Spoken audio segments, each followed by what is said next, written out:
Injury may have blown up the main event of UFC 234, but Israel Adesanya made the most of being promoted to the headline by outstyling a game Anderson Silva in Melbourne. The Brazilian icon got a glimpse at how his opponents must have felt as Israel delivered 3 rounds of stylish striking with a side of showboating. Although Silva engaged more than usual, Adesanya was rarely in trouble and took a clear, unanimous decision.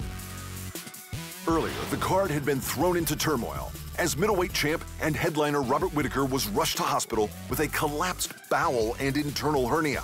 He had immediate surgery and will be out for at least 4 to 6 weeks. In lighter injury news, heavyweight champ Daniel Cormier has had to cancel his plans to retire around his 40th birthday due to a back injury caused by, of all things, a sneeze. "I hurt my back in New York City when I sneezed," Cormier told MMAfighting.com. "This was no joke. I'm still trying to rehab it." Although he managed to fight and beat Derek Lewis after the injury, the general wear and tear of a busy schedule has left the champ needing more time to recover.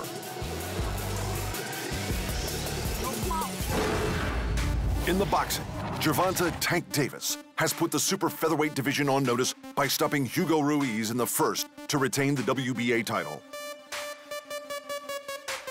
Tank maneuvered Ruiz into the corner of the ring and finished a combo with a hellish right hand. A second later, Ruiz dropped to one knee and was counted out with what looked to be a broken nose. Despite now establishing himself as the man to beat in the division, Davis's promoter Floyd Mayweather declared that his next target would be an exhibition match with Japanese kickboxer Tenshin Nasukawa in April. Mayweather is fresh off doing the exact same thing on New Year's Eve, making a reported $9 million to KO Nasukawa in the first round. But Davis's return to proper competition is also part of the plan. "I'm proud of Tank, and he's gonna stay active," Mayweather told the media scrum after the Ruiz bout. "April is tension. May is the real fight." And it appears that bad manners can open doors, as Jarrell, Big Baby Miller, has taunted his way into a fight with unified heavyweight champion Anthony Joshua. Miller, Transnational's #7 ranked heavyweight, had words with the English star at a recent press tour, managing to get under the usually mild-mannered Joshua's skin with remarks about his mother. And while he waits for Tyson Fury and Deontay Wilder to figure out who has the final belt in the division, Joshua has decided to fill his time teaching Miller a lesson. The fight will be held at Madison Square Garden on June 1st and will also serve as Joshua's U.S. debut, opening a huge new market for him. In the meantime, Wilder and Fury have postponed a mandatory purse bid on their second fight for a week, suggesting that they should be finalizing the details of their rematch any minute. Of course, this is boxing, so everything may change at any second. And Tyson Fury surprised everyone at a recent speaking engagement by announcing that he had given the purse from his fight with Deontay Wilder to charity.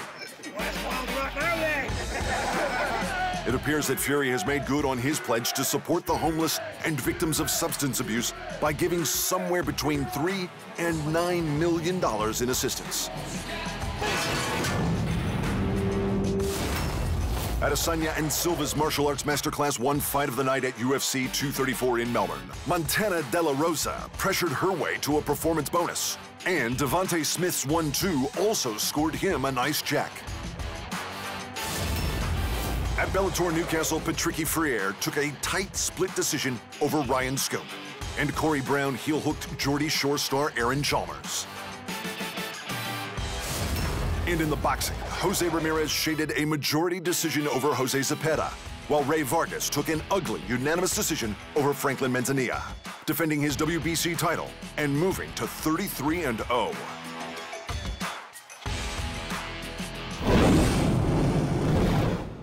Thanks for watching, and remember, if you want more fight sports in your life, just hit the subscribe button.